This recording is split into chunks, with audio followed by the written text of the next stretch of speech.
జిల్లా తెల్లాపూర్ మున్సిపాలిటీ పరిధి 11వ వార్డులోని ఉస్మాన్ నగర్లోని కాంగ్రెస్ పార్టీ ఎలక్షన్ మేనిఫెస్టోలో పొందుపరిచిన 6 గ్యారెంటీలను ప్రజలకు చేరువచ్చేందుకు ముఖ్యమంత్రి రేవంత్ రెడ్డి నాయకత్వంలోని పకడ్బందీగా చర్యలు తీసుకుంటున్నారని డీసీసీ వర్కింగ్ ప్రెసిడెంట్ పార్స శ్యామరావు అన్నారు.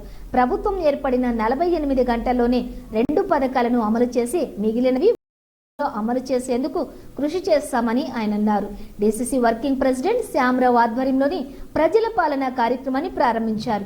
ఈ కార్యక్రమానికి మున్సిపల్ చైర్మన్ లలితా సోమిరెడ్డి, కౌన్సిలర్లు చిట్టి ఉమేష్, రవీందర్ రెడ్డి, పిఎస్సిఎస్ చైర్మన్ బుచ్చిరెడ్డి హాజరయ్యారు.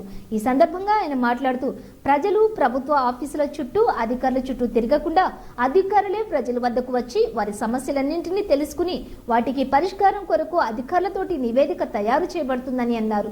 గత ప్రభుత్వంలో కొత్త రేషన్ కార్డులు రాక పేదలు అనేక ఇబ్బందులు ఎదుర్కొన్నారని, అలాగే ఇళ్లు లేని వారికి గృహలక్ష్మి, మహాలక్ష్మి పథకం ద్వారా ప్రతి మహిళకు 2500 రూపాయలు మరియు 500 రూపాయలకు వంట గ్యాస్ సిలిండర్ ఇలాంటి మేనిఫెస్టోలో పొందుపరిచిన 6 పథకాలను కూడా తొందరలోనే దశల వారీగా పరిష్కరించబడుతుందని వారు తెలియజేశారు.